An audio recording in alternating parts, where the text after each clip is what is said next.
8টা 10, 2 minute লাগে, ধীরে ধীরে চালায় আসলো। 10 মিনিট 2 মিনিটের মধ্যে 300 ফিটের শেষ মাথা থেকে আপনারা বাণিজ্য মেলায় ঢুকে যেতে পারবেন।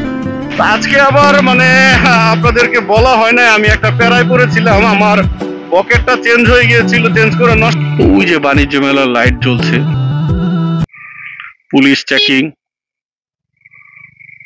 হচ্ছে। 300 ফিটের কুড়িলের রাস্তাটা, এই রাস্তা দিয়ে আপনারা যারা বাণিজ্য মেলায় যেতে চান, আপনারা প্রথমেই আপনারা ঢাকার যে কোনো আশেপাশ থেকে কুড়িলে চলে আসবেন। কুড়িলে চলে আসলেই একদম মানে এই রোডটা দিয়ে আপনার সুন্দর করে দেওয়া আছে 300 ফিটের যে রাস্তাটা, এই রাস্তাটা দিয়ে আপনারা কুড়িল চলে যেতে কুড়িল থেকে কাঞ্চন চলে যেতে পারবেন। কাঞ্চন ব্রিজের ঠিক আগেই বাম পাশ দিয়ে যে রাস্তাটা গিয়েছে, রাস্তাটা কিছুদিন আগে ঠিক করে দিয়েছে, যেহেতু ডক্টর মোহাম্মদ ইউনূস উদ্বোধন করেছে, বাণিজ্য মেলা ভিজিট করেছে।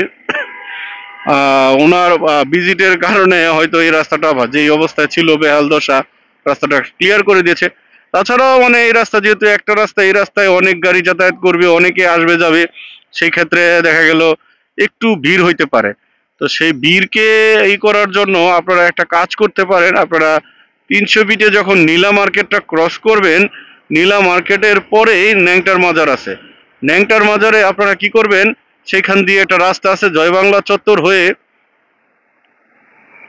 এইভাবে রানিং রোডে যদি এইভাবে মানুষ দৌড় মারে, কি বলবো আসলে ভাষায় প্রকাশ করতে পারছি না। যাই হোক, ন্যাংটার মাজার দিয়ে আপনারা জয় বাংলা চত্বর দিয়ে একদম সোজা স্ট্রেট, হ্যাঁ আপনারা মানে যাবেন, একদম বাণিজ্য মেলার গেটে যেয়ে উঠবেন আর কি। একদম সহজ একটা রাস্তা। সেখানে আপনারা গেলে আপনারা দেখা গেল গাড়িটাকে সহজভাবে, যারা প্রাইভেট করে যাবেন গাড়ি রাখার অনেক জায়গা পাবেন ফ্রিতে, এবং যারা বাইকে যাবেন বাইকাররা অনেক জায়গা পাবেন বাইক রাখার জন্য। এই যে আমরা চলে আসলাম 300 ফিটের সেই কাঙ্ক্ষিত জায়গা। আপনারা আমার সাথেই থাকবেন এবং প্রথম থেকে শেষ পর্যন্ত যারা আছেন অবশ্যই লাইক কমেন্ট শেয়ার করে জানাবেন কেমন লাগলো আজকের ব্লগটি। আসলে এই ব্লগ শুধুমাত্র তৈরি করা হয় আপনাদের জন্যই, আপনাদের ভালোবাসার জন্য, আপনাদের দেখার জন্য। আপনারা যদি ভালোবাসা দেন তাহলে আমার ব্লগগুলো আরো দূরে যেতে পারবে, আরো এগোতে পারবো। আমার চ্যানেলটাকে বড় করতে চাইলে ভালোবাসা আপনাদের পর্যাপ্ত লাগবে। আপনারা যদি আমাকে ভালোবাসা না দেন, আপনারা যদি শেয়ার না দেন কিংবা রিকমেন্ড না করেন কাউকে, তাহলে তো আমার ভিডিওগুলো আমি আসলে আমার কষ্টগুলোই আসলে ব্যর্থ, কষ্টগুলো আসলে বিফলে যাবে। তো এই রোডে আপনারা যারা 300 ফিটে নিয়মিত যাতায়াত করেন একটু সেফলি যাতায়াত করবেন, আর যারা অনিয়মিত তারা তো আরো সেফলি। মনে করেন এইখানে তো দুর্ঘটনার শেষ নেই, এখন তো গাড়ির সংখ্যা বেড়েছে। তো অনেক সময় দেখা গেল ছেলে মেয়েরা রাস্তা দিয়ে যায়, যার কারণে এই উল্টাপাল্টা রাইড করে আর কি। সেই ক্ষেত্রে দেখা গেল কি আপনার অ্যাক্সিডেন্ট হওয়ার চান্সটা বেড়ে যায়। সেজন্য আমি বলবো কাইন্ডলি আপনারা একটু সেফলি চালাবেন। এই রোডে আসলে বাইকারদের জন্য একটা অত্যন্ত পছন্দের একটা রুট, কারণ আপনি জানেন এরকম ফাঁকা রুট আসলে পেলে যে কোনো বাইকারের জন্য লোভ বেড়ে যায়। হ্যাঁ, যে কোনো বাইকারের জন্য। আমার আসলে এই লুকিং গ্লাসগুলো একটু হয়ে গিয়েছে, দেখতে পাচ্ছি না আসলে, ঠিক করে নিলাম। সরি, লুকিং গ্লাস ঠিক না থাকলে আমার কাছে আসলে গাড়ি বাইক রাইড করতে আনকমফোর্ট লাগে।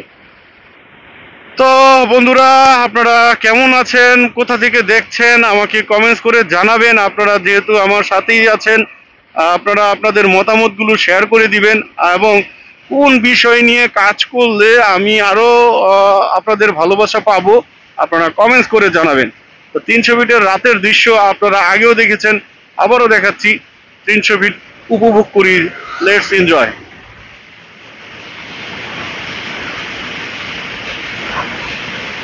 আজকে আবার মানে আপনাদেরকে বলা হয় না, আমি একটা প্যারায় পড়েছিলাম, আমার পকেটটা চেঞ্জ হয়ে গিয়েছিল, চেঞ্জ করে নষ্ট হয়ে গিয়েছিল, মানে আবার ডান পাশের। তো সেটা আমি মোহাম্মদপুরে এক বিহারির দের কাছ থেকে ঠিক করেছিলাম, লাগিয়েছিলাম, যেহেতু সুজুকির আউটলেটে এটা আউট অফ স্টক হয়ে গিয়েছিল। তো চিন্তা করছিলাম এটা একটা ডেঞ্জারাস, যেহেতু হাইড্রোলিকটা যদি ভালোভাবে কাজ না করে আসলে বাইক রাইড করতে খুবই অসুবিধা হয়। তো সেই ক্ষেত্রে আমি মোহাম্মদপুর থেকে বিহারি ক্যাম্পের ওইখান থেকে লাগিয়েছিলাম সাদ অটো মোটর। সে আমাকে বলেছে অরিজিনাল পার্টস। আমার সাথে বার্গেনিং করে প্রথম 500 টাকা করেছিল, পরে 550 টাকা তারপরে তাকে আমি 500 টাকায় কনভিন্স করেছিলাম। তো সে যখন বলতেছে এই পার্স আগের আমার কাছে যেটা ছিল এটা সে ই করতে পারে নাই, আমার কাছে আরো টাকা চাইছে, 600 টাকা দিছি, সে তাও নিতে চায় না। তা আমি আসলে শোরুমেই 700 টাকায় পাচ্ছিলাম। তো শোরুমে যেটা অরিজিনাল 700 টাকায় পাই, তাহলে আপনারা স্বাভাবিক বাইরে কপি ডুপ্লিকেট প্রোডাক্ট, তো সেটা তো এত টাকা হওয়ার কথা না। হুম। সে তারপরে আমার সাথে রাগারাগি, মন খারাপ, তাই যাই হোক লাগাইলাম। লাগানোর পরে বললাম এটা দিয়ে পানি পড়তেছে, অয়েল পড়তেছে। ও বলতেছে কয় না, পানি দিয়ে পরিষ্কার করছি তো সেই পানিটা বেরোচ্ছে। তো যাই হোক, একদিন, 2 দিন, 3 দিন, আমার 3 দিনের মাথায় গাড়িটা একেবারে অবস্থা এমন খারাপ হয়েছে, আমি আর গাড়ি মানে চালাইতে পারতেছি না, কারণ ব্রেক আউট অফ কন্ট্রোল, ব্রেকই হচ্ছে না। তো যার কারণে আজকে আপনার সকালবেলায় বের হয়েছিলাম, বের হওয়ার পরে আপনার কালাচাঁদপুরের যেই সার্ভিস সেন্টার, সেইখানে গিয়েছিলাম। গিয়ে এই বকেটটা আউট অফ স্টক পাইনি। তারপরে তারা সাজেস্ট করলো তাদের যে সেন্ট্রাল ওয়্যার হাউস আছে তেজগাঁও, তো সেইখানে গেলাম। ঘোরাঘুরি করে অনেক কষ্ট করে খুঁজেছি। তো সেইখানে পার্টস পেয়েছি, তা কিন্তু এত সিরিয়াল, তারা আজকে লাগিয়ে দিতে পারবে না। তবে আমার তো গাড়ি চালাইতে গেলে এটা আমার মেক শিওর করতেই হবে, আমাকে ব্রেকের এটা তো অনেক গুরুত্বপূর্ণ একটা অবজেক্ট, সাবজেক্ট আর কি। তো এটা যদি আমি ঠিক টাইম মতন কমপ্লিট না করি, তাহলে দুর্ঘটনা ঘটে যেতে পারে। কারণ আর মোটরসাইকেল যারা রাইডার, আপনারা জানেন মোটরসাইকেল ছাড়া এক মুহূর্ত চলা যায় না। হ্যাঁ, দুনিয়ার অন্য কিছু ছাড়া, খাবার দাবার ছাড়া আপনি চলতে পারবেন, কিন্তু মোটরসাইকেল ছাড়াটা কিন্তু অনেক চ্যালেঞ্জ হয়ে যায়, অনেক কঠিন হয়ে যায়। তো যাই হোক, অনেক কিছু করার পরে চিন্তা ভাবনা করে যে আমি 60 ফিটে যে সার্ভিস সেন্টারটা আছে সুজুকির, সেইখানে আমি তাদেরকে কল করলাম। ওরা বললো বস, পাঁচটা আছে, আপনি আসতে পারেন, তবে একটু সময় দিতে হবে। তো যাই হোক, ওদের কাছে গেলাম, যাওয়ার পরে ওরা পাঁচটা দিল। পাঁচ দেওয়ার পরে আবার এর সাথে আনুষঙ্গিক যা যা ছিল, আমি আবার পিছনের যে ব্রেক প্লেটটা ছিল হাইড্রোলিকের, সেটাও আমি চেঞ্জ করেছি। 1800 টাকা বিল হয়েছে। তো গাড়ি চালাইতে গেলে গাড়ির যদি যে আনুষঙ্গিক পার্টসগুলো থাকে, এই পার্টসগুলো যদি আমরা ঠিক টাইম মতন মেনটেন না করি, তাহলে কিন্তু অনেক সময় আপনার সাথে একটা বড় দুর্ঘটনা ঘটতেও পারে। তা আমি কিন্তু আরেকটা জিনিস খেয়াল করলাম, যেটা আমি এতদিন দেখি নাই।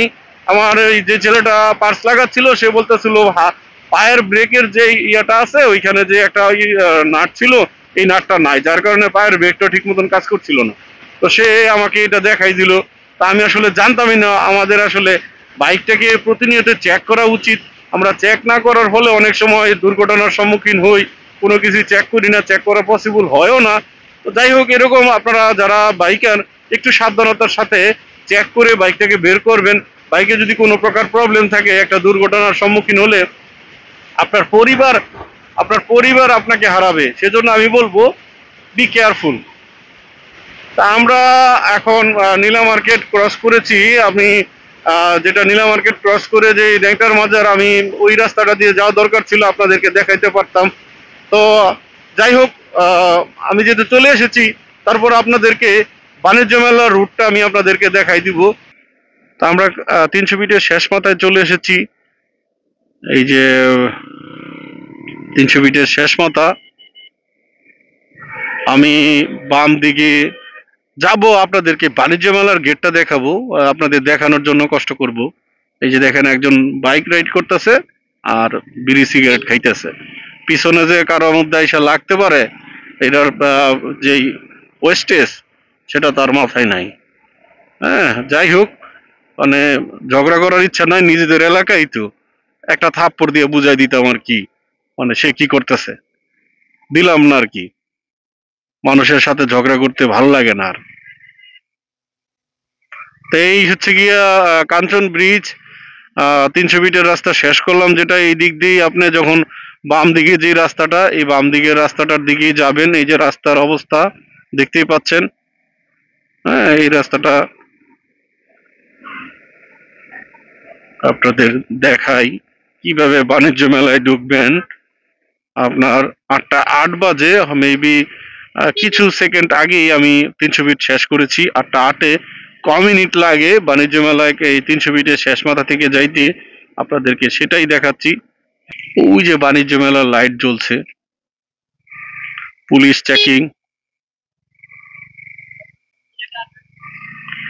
পুলিশের চেকপোস্ট চলছে, ধরার জন্যই আর কি এই ধরনের কার্যক্রম। রোডটা আসলে ডিভাইড হয়ে গিয়েছে ওই দিক থেকে। আমি হয়তো ভুল করে, আমি যেহেতু আমার এলাকা, তারপরে রোড ভাগ করে দিয়েছে যে আমি আসলে দেখিনি। তো আপনারা চাই বাম পাশ দিয়ে যে রোডটা আছে ওই রোডটা দিয়ে এন্ট্রি নিবেন। এই রোডটা আসলে এন্ট্রি নেওয়ার জন্য না, এটা আপনার বেরিয়ে যাওয়ার জন্য রোড। আমি ভুল করে এই রোডে ঢুকে গেছি। তো বাজে 8টা 10, 2 মিনিট লাগে, ধীরে ধীরে চালায় আসলো। 10 মিনিট, 2 মিনিটের মধ্যে 300 ফিটের শেষ মাথা থেকে আপনারা বাণিজ্য মেলায় ঢুকে যেতে পারবেন।